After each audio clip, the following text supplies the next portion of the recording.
Hello, my fellow Ripplers. This is Chris Miles, your cash flow expert and anti-financial advisor. Yes, that's right. Anti. I'm against it. Hey, welcome to our show today. Our show is for you. Those of you who work so freaking hard for your money and you're ready for your money, start working harder for you right now.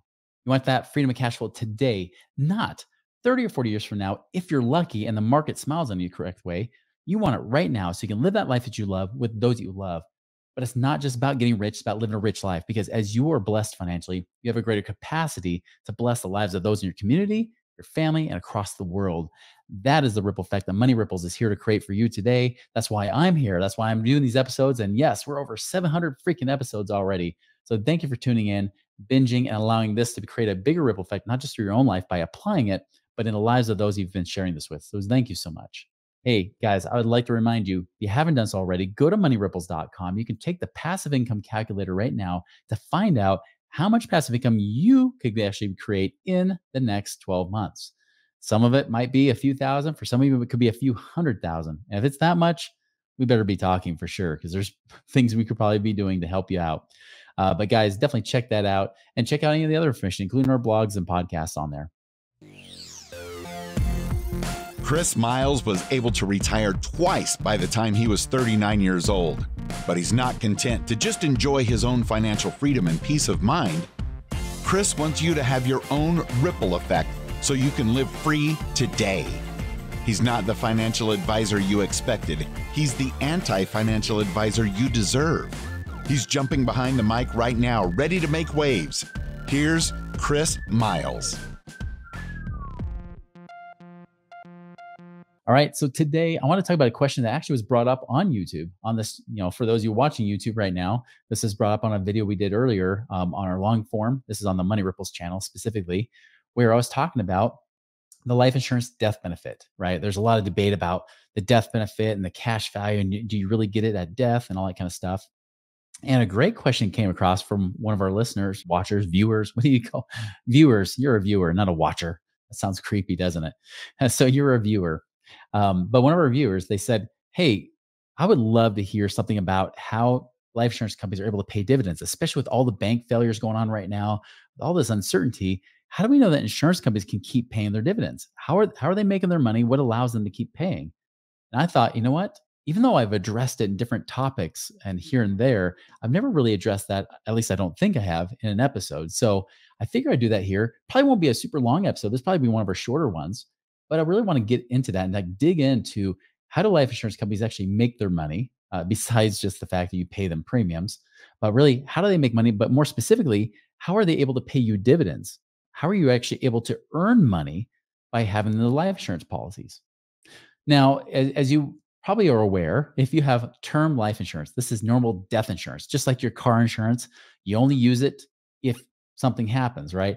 Well, life insurance, if it's term life insurance, you can only use it if you die, which means you don't use it at all. Somebody else uses it. It's somebody that's left behind to pick up the pieces, clean up the mess. And hopefully, I mean, I'm not trying to be insensitive here, but really somebody who's financially probably has some responsibility for your stuff after you're gone. This can be used to pay for funeral costs, health insurance bills, not health insurance bills, but just health bills in general. It could also be paying for, debts and things like that, or even just providing safety and security for your family. That's just term life insurance. It's a death benefit. It's really just death insurance. But with life insurance, we talk about, especially when we're talking about dividends, we're specifically talking about whole life insurance. We're not referring to universal life because, especially with index universal life, which is more popular right now, that's tied to a stock market. It's based on the returns, and it could be more or less depending on what's happening. Not usually the thing I recommend, especially if you want some real security and stability in your finances, and especially if you want to use infinite banking, especially the max ROI infinite banking, to get that double dip effect. You can't really do that with the index universal life and those kind of things. So those are great. I mean, it's got its place, but that's not what we're referring to here, because dividends really don't apply to that situation. The dividends only apply to what's referred to as whole life insurance. Whole life insurance is really what it says. It's permanent insurance that lasts your whole life. You pay one premium. It's more expensive than term insurance, but it stays the same for your entire life. It's very similar to buying a house. Right? If you buy a house with a mortgage on it and you get a 30-year fixed mortgage, that payment's fixed. But if you were to rent, you know what's going to happen. You rent, and each and every year, every time you renew that lease, the rent's going up, isn't it? And so it might be cheaper now, but you're going to pay more over the long haul, which is why Many of us try to go to home ownership eventually because we don't want to have to pay more. We want to pay less, especially with inflation. That's what whole life insurance does, has that flat premium for their whole life. Now, the way that we do it is very different. That's what traditional whole life is. It's not cash rich in the beginning. You have all your expenses front loaded in the beginning, those early years, and then you build up more and more of that cash value, that tax free savings account as time goes on. So you have a cash value account with savings that you can pull money out of, and then you get your death benefit, right? Those are two separate things. Well, dividends are paid for whole life. When the company makes basically when the company makes money, they could pay you those dividends. Now, it's different with different companies. So let me talk about that specifically because we want to talk about specifically mutual companies, things like Mass Mutual, right? Even Guardian, even Northwestern Mutual is a mutual company. New York Life is a mutual company. Penn Mutual is a mutual company, right? These are mutual companies. They're called mutual companies. They're very much like credit unions versus banks. Banks, they'll tout that they can be big, but they'll have shareholders, people that have stock shares that when they earn profits, it pays to the shareholders, not to the depositors, not to you that puts your money in a savings account. But a credit union, the thing that they try to brag about is that you're a member, right? You're not just a bank account owner. You're a member of that credit union. And as a result, when they make money, they try to pay that more into the interest rate. So they'll brag that they can pay a little bit more on your savings account than the normal bank will. That's what a credit union does. They try to pay back to the members. That is exactly what a mutual company is like with life insurance. When they're stock companies, like your MetLife, for example, MetLife is a stock company. They make their dividends, they make their earnings, and those profits get paid to the stock shareholders, not to the people that have whole life policies with MetLife. I'm just using that as an example. There's plenty of other companies out there, but you see those companies traded on the stock market, or if they're considered a stock company, they're going to pay their returns to the shareholders, not so much to those to you as the whole life insurance account owner, so to speak, right? For the policy owner. But if you have a mutual company, those profits get paid back to you. So here are the three ways that you get paid from a whole life insurance company when it's a mutual life insurance company. One, they already factor in a return of premium. This is true with stock companies as well. They always factor in that there's a return of premium. Why? They essentially kind of make you overpay a little bit. Just in case there's chaotic things in the world, they try to go a little bit overboard.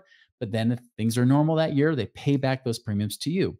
That return of premium, like a rebate, is also one of the ways that we've been able to have this tax-free for over 100 years. Thank you very much, Uncle Sam. This is the one time the IRS and the politicians like to agree, is that they do love keeping life insurance untaxed, tax-free, just like a Roth, but without all the stupid rules tied to it. So they keep it tax-free. That is because part of it is a rebate. You don't get taxed on rebates, right? You don't get taxed on that kind of money. Now, the other ways, there's two other ways you get paid. The other way is their portfolio performance. Stock companies also do this too. So when they make money off of their investments they're putting their money into, and this can be investments like usually bonds and treasuries, they're typical. They might invest in a little bit of alternative assets, even sometimes real estate, sometimes even invest in companies. That's possible too. But they try to have this portfolio that they make returns off of that helps contribute to that dividend. The better it does, the more they can pay on the dividend side. The worse it does, the less they pay. Again, this is why they go for very conservative type of things. They don't like to take high risk with this money. And unlike banks, they can't over leverage themselves. So the nice thing is they're not going to be loaning out so much of this money to other people. They can't. They can only invest what they have. Unlike banks who are legally allowed to loan out more than what they possess in actual assets, insurance companies cannot do that. They can only use what they have, just like you. If you just have cash, you invest it and that's it.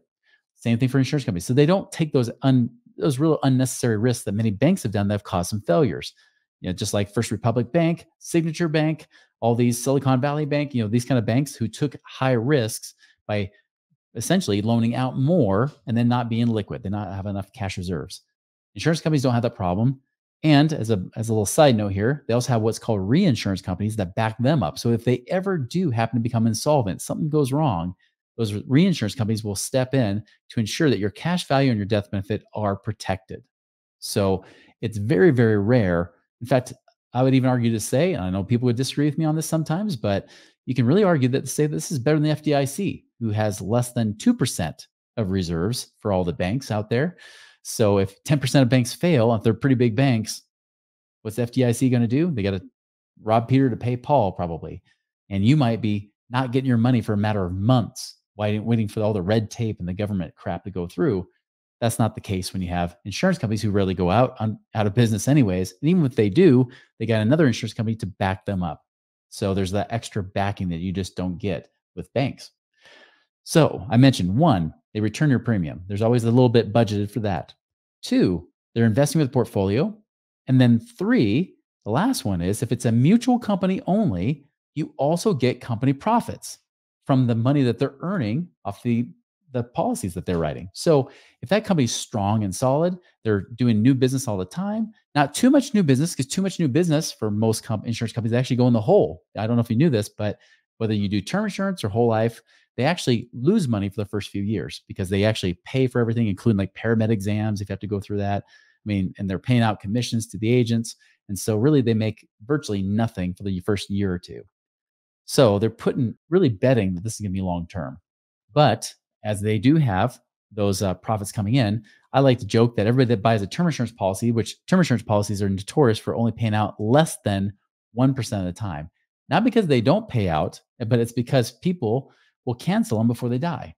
And insurance companies taught you to do this. I don't know if you knew this, but insurance companies taught you to cancel your term insurance. You ever heard, you buy term life insurance, and then when you get older, you self-insure, right? You cancel that term insurance because it's going to get expensive anyways if you buy term down the road. But instead, you're going to cancel it, and then all your assets are your insurance now because you have enough assets. You don't need insurance anymore. The very people that taught you that weren't just financial advisors or insurance agents. They were the insurance companies teaching the insurance agents to then teach it to you. Why? Think about it, guys. Why would an insurance company want you to cancel your life insurance before you hit the average age of death? Because you won't die. They won't have to pay out, right? So they're the very ones that have taught you to buy term, invest the difference, and then cancel it when you're in your 60s. Why? Because okay, I can't say nobody dies in their 60s, but the odds of you living past your 60s are very high.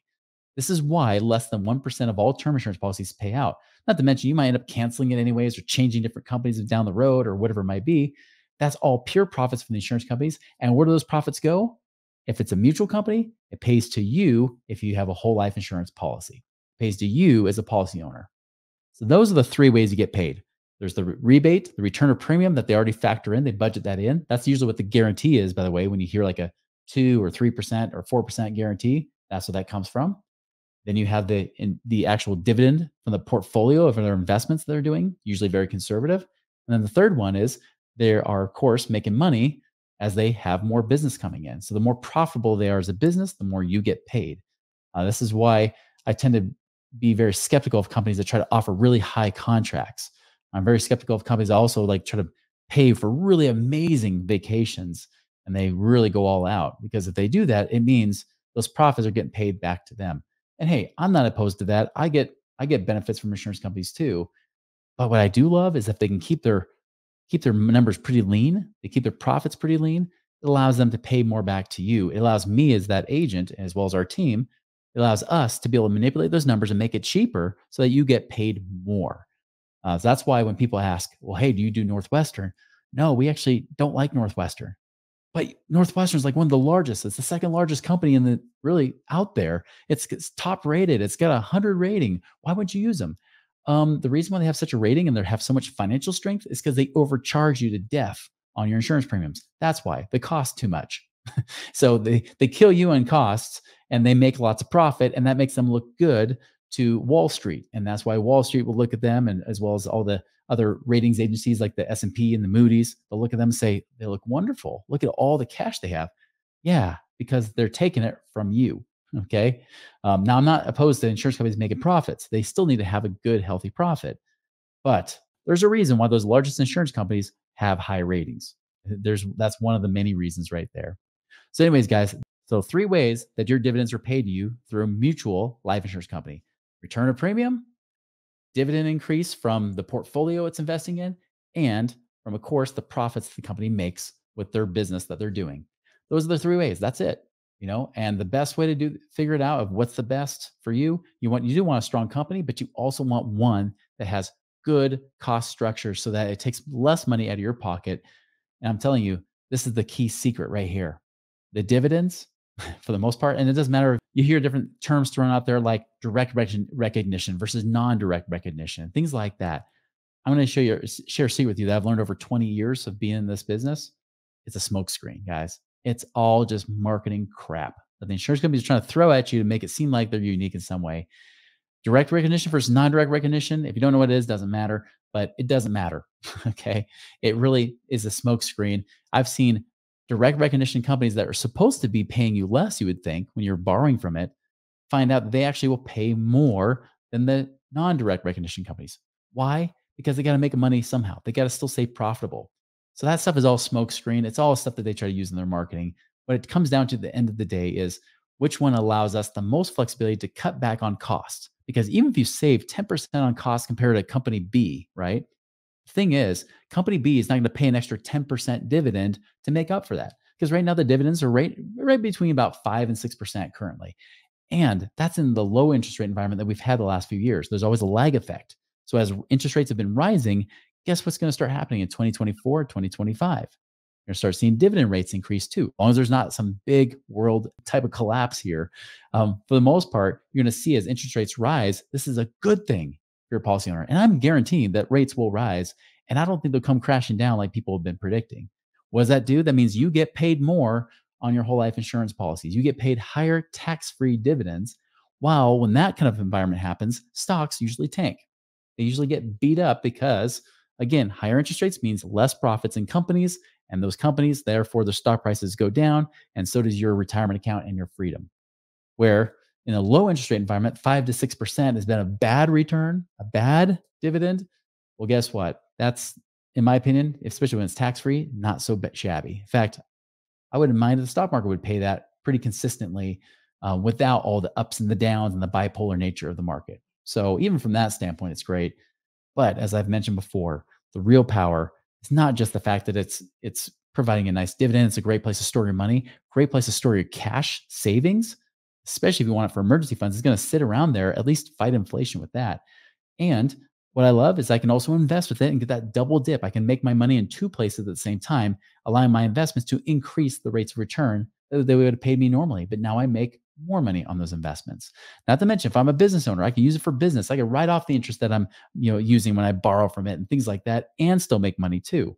There's so many ways to use this that makes it really a great tool. But at the end of the day, guys, for me, it's having that stability.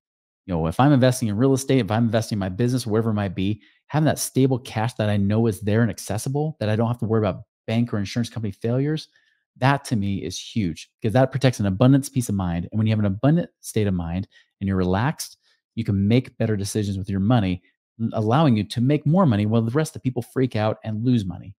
Do you want to be caught with the masses freaking out, or do you want to be abundant and free and happy? I choose the latter.